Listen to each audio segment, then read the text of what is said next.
Hi, this is question 5. At first, the average amount of water in two pails A and B was 471 cm cubed. Some water was poured into B. Then, the average amount of water in A and B became 976 cm cubed. How much water was poured into B? So with the first given information, at first the average amount of water in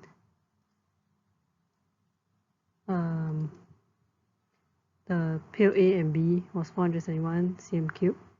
This means that we can find out what is the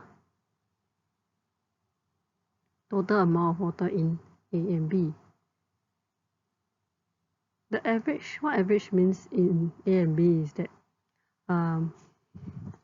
the amount of water that is currently in A plus B divided by 2 is equivalent to the average, which is 471 cm cubed.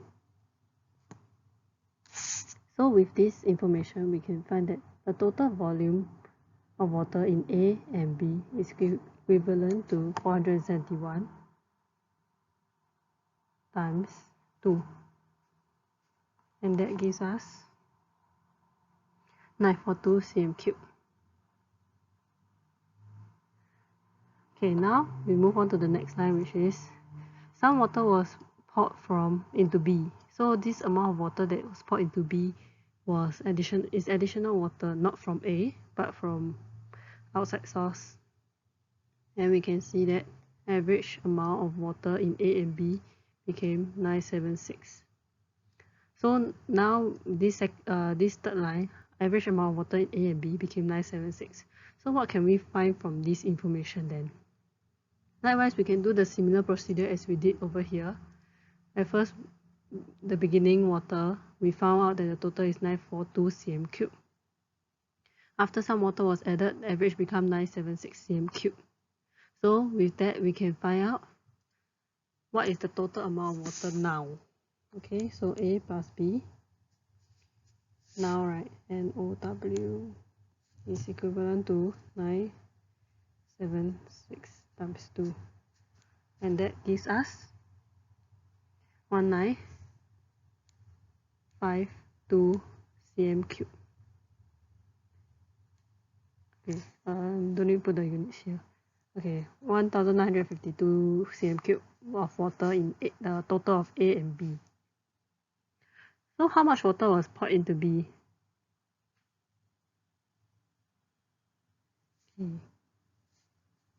So now we see, right? Did the volume of water in A changed?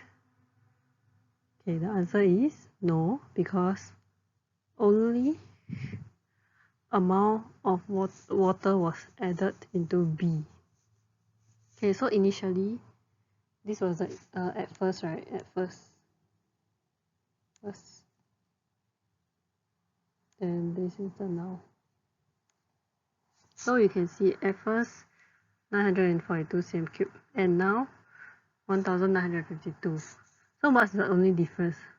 The volume of water in A didn't change at all, right? Because none of it was added or poured away from A or added into A.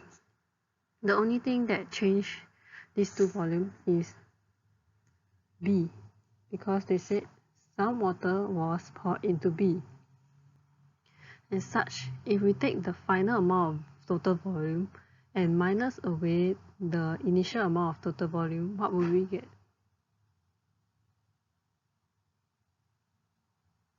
Okay, so we will take 1952 minus 942 to get 1010. This actually represents the amount of water that was added into B. Okay, now, make sense?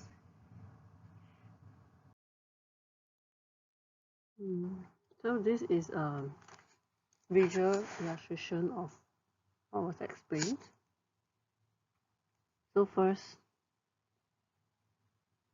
A has this volume and B has this amount of volume. assuming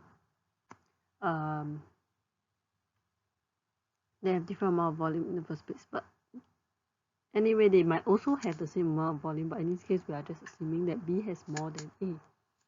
So but that's not the main point. The main point is that at the end, the volume that A has will still be equal to the volume in the beginning. So this green color that I'm currently circling will have the same volume as the pail in A at first. So we can see that the difference is because of B. So if I draw the line over, you can see that the volume increase is due to this, and it is because some amount of water was poured into B. And yeah, this is the visual illustration of what happens and why the change in volume is due to B.